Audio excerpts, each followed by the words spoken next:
आप लोगों से, और वो मुद्दे केवल 5 या 6 मिनट में खत्म हो जाएंगे। आज भारतीय जनता पार्टी की सरकार, आप लोगों ने पूरे देश के अंदर जब 70 साल की अन्य देशों में अन्य सरकारों को आपने झेला, और झेलने के बाद आप लोगों ने एक चीज ऐसी ठानी कि आपने 2014 में पूरे देश के अंदर एक माहौल बदल के रख दिया, और उस माहौल को बदलने के बाद आप लोगों ने भारतीय जनता पार्टी के शीर्ष नेतृत्व के साथ साथ भारतीय जनता पार्टी की सरकार बनाने का काम किया।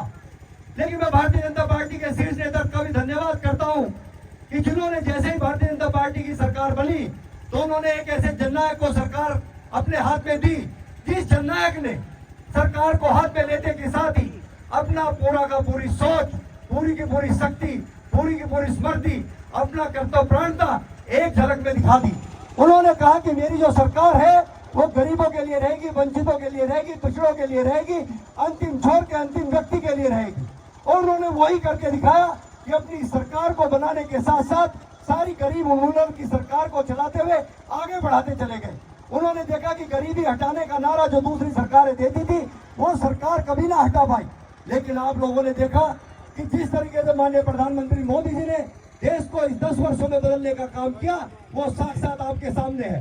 क्या वो किसी भी तरीके से हो, उन्होंने प्रधानमंत्री आवास योजना देने का काम किया, प्रधानमंत्री किसान सम्मान निधि देने का काम किया, प्रधानमंत्री उज्ज्वला योजना देने का काम किया, प्रधानमंत्री आपने स्वामित्व योजना देने का काम किया, प्रधानमंत्री हर घर नल जल का व्यवस्था करी, प्रधानमंत्री उज्ज्वला योजना के साथ साथ आयुष्मान कार्ड देने की व्यवस्था करी।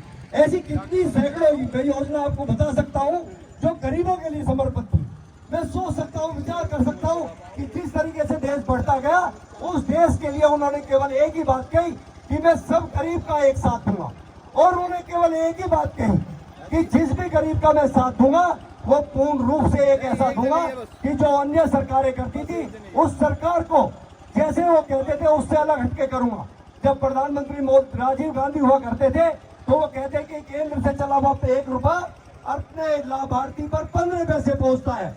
लेकिन माननीय प्रधानमंत्री मोदी जी ने पहले ही दिन ये व्यवस्था खत्म करी और धन जन के करीब लगभग करोड़ों अकाउंट खुलवा करके डीबीटी के माध्यम से आप सभी गरीबों का एक ऐसा संस्कारवान और ऐसा पैसा सीधे लाभार्थी को देने का काम किया जो साक्षात आपके सामने है।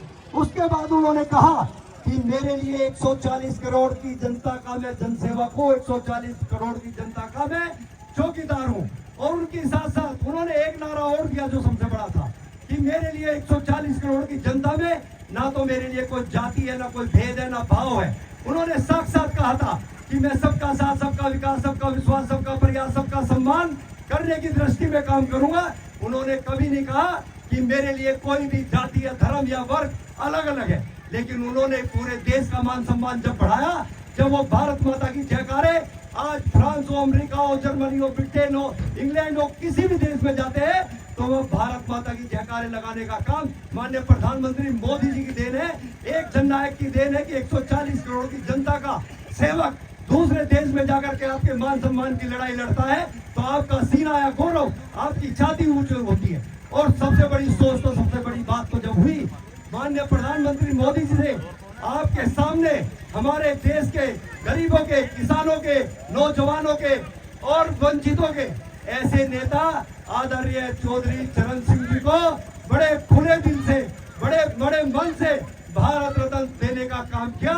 ऐसे माननीय प्रधानमंत्री जी को, मोदी जी को मैं कोटि कोटि नमन करता हूं। और मैं साक्षात आप लोगों से ये कहना चाहता हूं कि जिस तरीके से उन्होंने भारत रत्न देकर चौधरी चरण सिंह जी को एक मान सम्मान हमारे पश्चिम उत्तर प्रदेश का बढ़ाया है, वो वास्तव में साक्षात दिव्य आत्मा ही कर सकती थी। अन्यथा आपने देखा कि 70 साल की सरकारें रही, किसी ने चौधरी चरण सिंह जी के बारे में नहीं सोचा।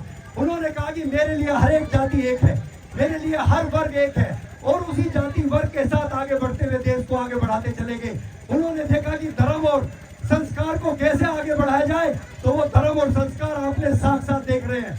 आज 500 वर्षों के संताप के बाद आज आप राम मंदिर की, रामलीला की प्रतिष्ठान आपने अच्छी तरीके से देखी है। आज भगवान राम की जो रामलीला का प्रतिष्ठान सांस्कृतिक अनुष्ठान हुआ है वो पूरे के पूरे विश्व ने, पूरी की पूरी धरती शक्ति ने बड़ी आस्था और दुनिया के आंखों से देखा गया है। और उस आस्था और ईमानदारी को मैं कोटि कोटि नमन करता हूं, जिन्होंने भगवान राम के मंदिर की स्थापना के लिए, रामलला की प्राण प्रतिष्ठा के लिए पूरे देश और विश्व में डंका बजाया। उसके बाद उन्होंने केदारनाथ हो, बद्रीनाथ हो, मथुरा हो, काशी हो, बनारस हो, सभी जीर्णोद्धार हमारे देश से की है। उसी के साथ साथ 2017 में आपने 14 में भारतीय जनता पार्टी की सरकार बनाई, फिर आपने 17 में भारतीय जनता पार्टी की सरकार बनाई। भारतीय जनता पार्टी की सरकार के यशस्वी मुख्यमंत्री योगी जी ने इस देश की कमान, प्रदेश की कमान संभाली, तो उन्होंने केवल, मैं कह सकता हूँ, इस मेरठ के लिए दोनों जननायकों ने बहुत काम किए। वो बहुत सारी चीजें हो सकती है, मेजर ध्यानचंद विश्वविद्यालय हो, RRTGS हो, कनेक्टिविटी क्षेत्र हो, पूरे प्रदेश में 6 एयरपोर्ट हो, 6 एक्सप्रेस हाईवे हो, आप सोच नहीं सकते जितनी कल्पना की। लेकिन उन्होंने सबसे बड़ा जो काम किया, उसी बात पे मैं लाना चाहता हूँ कि सबसे बड़ा जो योगी जी ने काम किया, माननीय परम पूज्य योगी जी ने क्या, जो हमें सुरक्षा कवच देने का काम किया। हर किसान को, हर नौजवान को, हर मातृशक्ति को जो उन्होंने सुरक्षा कवच दिया है, वो साक्षात भगवान के रूप में दिया है। आज मेरी बहन बेटियां अगर रात को 2 बजे भी बाहर निकलती है और रात को सरदना जाती है और रात को 12 बजे भी शादी करने जाती है, तो वो अगर कहीं किसी से मिलती है तो वो ये कहती है कि मैं रात को 12 बजे भी शादी करके सरदना से अपने गांव वापस आ रही हूँ, क्योंकि उसके साथ साथ उसके ऊपर योगी कवच है। और योगी कवच ने ऐसी सुरक्षा दी है कि इस प्रदेश के अंदर कोई भी गुंडा हो, माफिया हो, बलात्कारी हो, भ्रष्टाचारी हो, उसको मिटाने का काम योगी जी ने किया है। दूसरी बात